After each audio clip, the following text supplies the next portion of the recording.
Hi, I'm Margaret from My Favorite Resort. I'm here with Kelly, and we wanted to show you this beautiful new quilt kit, Holidays at Home from Moda. The fabric is made by Deb Strain, and I just love this fabric. It's got a fun design of both cardinals and chickadees with plaids and pine cones, and what a great quilt this will be for the holidays.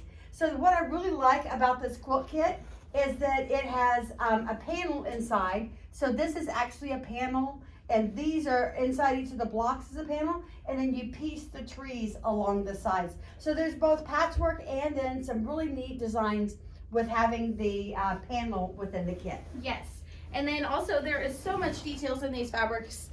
We will do our best to get them on the camera for you guys, but you can see in this white here that there are little snowflakes. This is so hard to get the details, but once you get them in person, you guys will be blown away with how much detail was just really put into the fabric itself. So it comes in this cute box. The size of this quilt is 55 by 63, so it's a nice size throw quilt.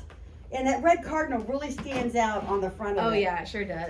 Inside you get the pattern, and then all the fabric you need to make this quilt kit. It's got a panel inside, plus all the beautiful fabrics that are in the quilt kit. I love it. So I just think this is a beautiful quilt to have for the holidays, and I think it will last longer than just Christmas because it is such fun colors that you could have it sitting on your couch for the whole fall season, I believe, and it looked really, really nice. Absolutely. So again, this is Holidays at Home for as a quilt kit by Deb Strain from Moda Fabrics. We hope you enjoy this kit, and happy sewing.